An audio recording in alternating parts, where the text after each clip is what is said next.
Hello and welcome back to EclipseClan. Today we are picking up where we left off. Shortburn in last episode went ahead and actually enacted upon some of her desires and rooted out some of her opposition. She did not get all of her opposition, and she made examples of other cats that weren't necessarily even against her.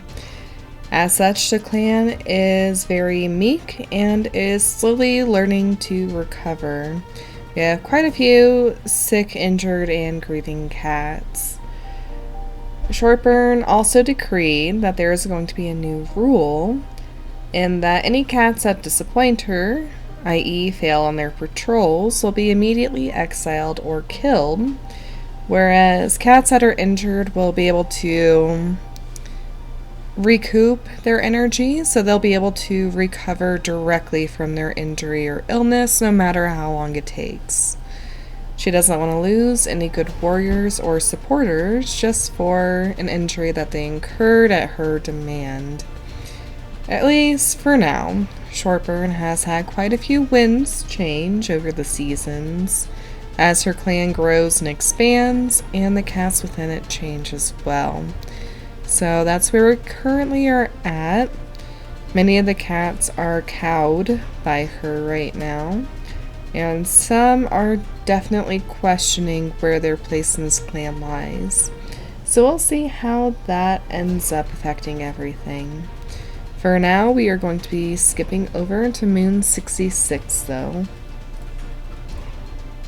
Okay, so moving into Moon 66, time has taken its toll, and Sega Runner has noticed themselves slowing down. They worked tirelessly for many moons, but it's time for them to retire. We'll go ahead and switch them back over to Warrior. I think I may have left a wrong setting on. Sega Runner doesn't really get a choice in this, and if he insists on being an elder, then he's not going to have a place in the clan. Skunk Paw grumbles to himself as Shortburn changes just a single word in the ceremony, but they know better than to correct them. They can speak to Shortburn about it later. For now, they're given the name Skunk Flicker and are honored for their perspective. Shortburn rests her muzzle on Ronald Hart's head and declares them to be a full warrior of EclipseClan, honoring their drive. EclipseClan does not have enough healthy medicine cats. Cats will be sick and hurt for longer. That's not really surprising, seeing as we're just down a cougar speckle. Claw Splinter is happy to find their body pain-free. It seems their broken bone has finally healed. Sky Meadow can also walk without pain. Their cracked pads have healed. Sega Runner's mangled tail is swollen and hot, and Cougar Speckle is struggling to find herbs that fight infection. Rain Creek picks himself out of their nest and begins the day anew, a fresh conviction in their heart. Rosy Wood has healed from their bite wound. Ronald Hart wasn't looking where they were going and tripped over a small trunk, gaining a few bruises. Breeze Paw no longer has white cough. Shy Paw's white cough is gone, and some Bettany has gone bad and have to be replaced. For our miscellaneous interactions, we actually got a very interesting one, being that Shortburn was seen taking food from a two-leg. So there's a couple different ways we can interpret that. The most obvious one being that she was just being fed by a two-leg. The other option being that she was seen stealing food from them. I believe there's a prompt that's like the cat runs off with a sandwich. It could be a case like that as well.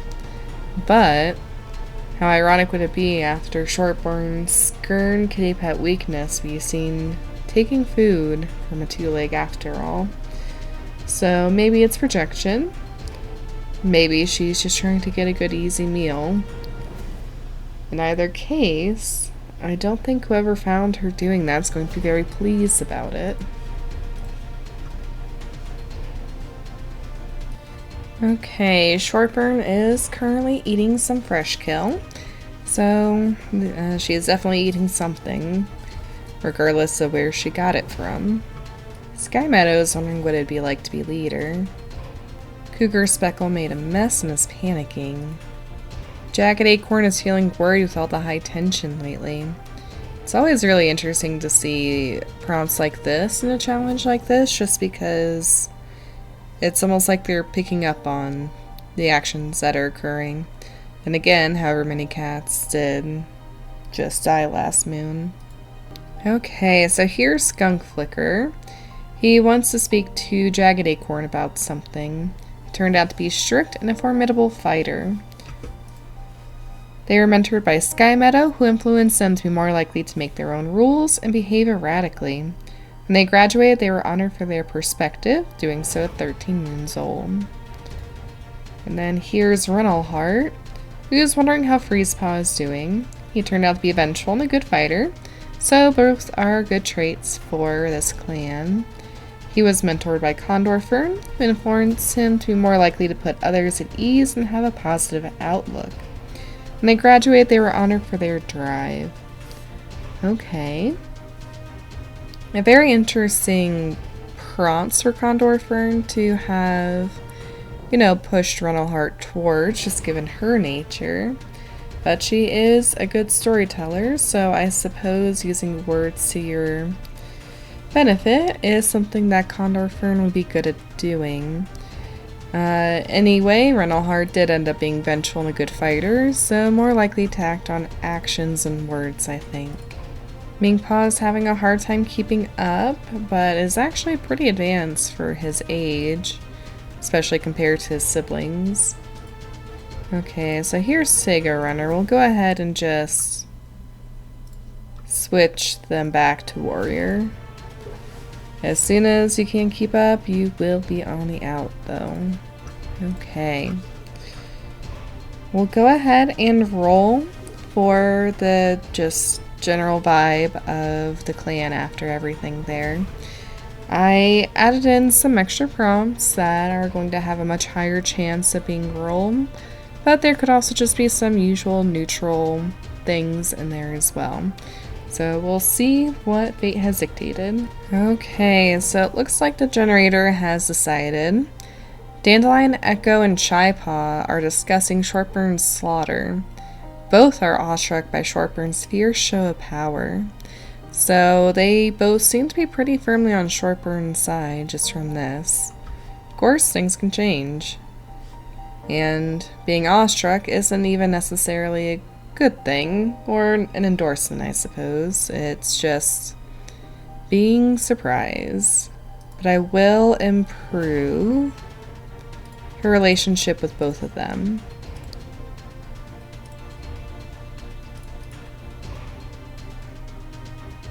Shortburn actually has a pretty big dislike for Shypaw, so that is very interesting. Okay, I think that's everything there, so we'll go ahead and jump into patrols. Mingpaw and Sky Meadow have a good training session. And because I forgot to send the other two out with Sky Meadow, Shortburn's going to take them out. She sees a big porcupine in a patrol. We'll proceed here. And Freezepaw distracts the group by maintaining that porcupines are prey, and the training session ends up not being taken seriously. They distract Shypaw as well, and Shortburn has to give up on teaching them anything. Now that Shortburn is back on the prowl, Shardeer is going to very hesitantly go on patrol by themselves on the border. She hasn't really mentioned about relegating any cats to solo border patrol, but Shardeer does not want to take any chances right now. And they walk into one of the worst possible cases, being an ambush. Shardeer is obviously not going to risk their life here, but would it be any better if they got away? I think Shardeer's going to take that chance. They turn tail and race away. Warning and clan is more important than dying needlessly. Let's see here. Shortburn doesn't seem to be in a particularly good or bad mood right now. So, with Shardeer, who is a skilled mediator, coming back, I think for now the warning can hold on its own. But a shard deer doesn't necessarily do anything for the clan. That's when it's really going to back up onto him. Because warning the clan means that they can go out and be more prepared. Or bring a bigger group out. It's basically just not dying without reason. Is how Shardier's going to pitch it, and Shortburn, for now, is at least going to take that at face value. But her whims are quick to change, so that may not always be the case. Cougar Speckle gathers some marigold to help a claw splinter. Going through all of our cats, we have so many cats that are good at fighting now. Rosywood spies a fat rabbit on the other side of Thrush Clan border. We are definitely going to antagonize here. Rosywood leaps for the rabbit, but promptly trips over a rock. It hops away, and Rosywood sheepishly picks himself up before noticing the Thrush Clan cat watching from the other side of the border. The other cat laughs at the pathetic display and turns to walk deeper into their own territory. They are unfazed and unimpressed by the sad attempt. So, Rosywood, despite her grief, and despite her prompt of being an unusually strong fighter, is going to be exiled upon hearing what a shame she brought to the rest of the clan. The rest of her patrol does report her with heavy hearts, but they report her all the same, and she is gone. Rain Creek leads a patrol that manages to successfully drive off a trespassing rogue. And McAster and Gravel Arch both successfully fend off a fox that was over a carcass. Okay, we'll go ahead and time skip again. Okay, so Sky Meadow sits in the crowd, chest puffed out in pride as they watch Mingpaw be named Ming Crest and honored for their dedication. They consider themselves lucky to have been able to train this amazing young cat. Sigrunner did pass of an infected wound, and this past moon they've taken their place in Star Clan as they are mourned. With that, knowingly or unknowingly, Shortburn has eliminated a good portion of her conflict. Okay. So, under health here, EclipseClan does not have enough healthy medicine cats. Sigrunner passes of an infected wound. Runnel Heart's bruises are gone. Freezepaw has gotten a running nose. We notice that more Bentley has gone bad. Rising tensions have finally come to a breaking point, and the war against Thrush Clan has been declared. Jagged Acorn travels to Butterfly Clan to resolve some recent hunting disputes, but it seems that Jagged Acorn made them more upset, which is appropriate for this clan. So, since we are formally at war with Thrush Clan, we'll go ahead and roll the war prompts again, which can be very unforgiving depending on how things go. A lot of cats have a chance to die in the war. So this is going to be really interesting that this is breaking out with Shortburn just having rooted out some of her opposition anyway. Okay, I just went ahead and updated the war generator, and boy have there been a lot of changes. So many cats we haven't seen in a while, really. So before we do that, we'll check out our cats and see how Ming Crest is doing. Ooh, Shortburn is actually thinking some choices that she's made. I wonder if she's just reflecting on how she got here now that she is approaching her elder years. Jagged Acorn is still feeling worried. Midge Acorn is showing off their battle moves. Dandelion Echo is not pleased by somebody, and they are gathering glaring daggers across the camp clearing. Ah yes, let's gather daggers. So Mink Crest graduated early. He is still ambitious with valuable insight and natural intuition. He was mentored by Sky Meadow, who influenced them to be more likely to adapt easily and be cool towards others. Sky Meadow helped them become better providing insight. When they graduated, they were honored for their dedication. The others are a little further behind, so I doubt they'll be fully graduated by next moon. But we'll see how they go. They're both wondering about Shardir. Probably because Shardir is at the bottom of the pecking order for the clan currently. But we'll go ahead and roll our generators and do our patrols and see what happens. Okay, so Dandelion, Echo, and Cliftapple discuss Shortburn's slaughter. Both are awestruck by Shortburn's fierce show of power. So Dandelion Echo is really harping on what happened. So we'll go ahead and add Cliftapple to her supporters and improve her relationships with both of them.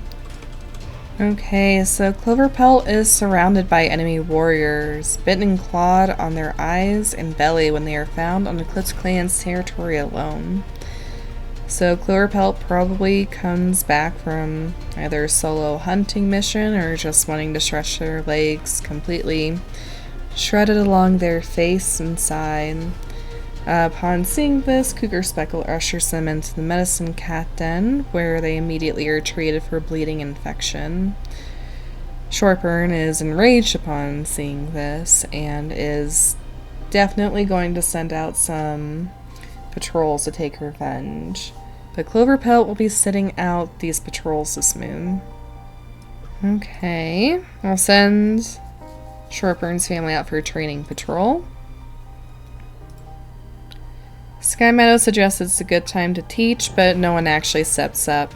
It's a little awkward, but everyone disbands to attend to other duties. Since Shortburn's kind of reflecting on things, I think she won't go out this moon. And since we're at war, I think all border patrols are going to have at least 4 cats in them if we can swing it. Our patrol hears a cat begging for their housefolk to come back just over the sound of a monster speeding away. We'll antagonize them. They tell the kitty pet that they aren't welcome here, but after they hear the kitty pet is ill, they agree to carry them to nearby Two-Leg Den to find help. I know we usually accept cats on recruiting missions, but I think our clan's probably pretty high tense right now. Since we can't have any idle paws, Shardir is going to go out with Cougar Speckle for some herbs. And Cougar Speckle notices that they're being unusually quiet. When prompted, Shardir comments they cannot help but think of what legacy they'd leave behind as our clan called upon them. They spend their time discussing how the end of a life did not mean it was a true end. Comforted by their words, Shardir thanks Cougar Speckle and helps him bring back herbs. They gather quite a few, being ragwort, garlic, and tansy. Okay, I think this is our last patrol. We find a kitty pet, but again, with the excess attentions, we're just going to go ahead and antagonize them. We approach and try to explain that EclipseClan currently has enough mouths to feed. The kitty pet takes offense and leaves in a huff, and our relationship with outsiders remains neutral. I think we'll go ahead and leave that off here, though. It's definitely been an interesting couple of moons to see how the dice ended up falling, but Shortburn seems to have all but completely secured power within the clan, and many of the cats seem to be agreeing with her tyrannical rule. We'll see if anything changes there, or if anyone manages to usurp her in this war. There are some extra events I added to our generator that could be rolled, but ultimately we'll see what fate has in store. I am going to go ahead, and while I'm thinking about it, I'll move Sagrunner up to Starclan. Until next time, stay safe and happy. I'll see you then, and bye.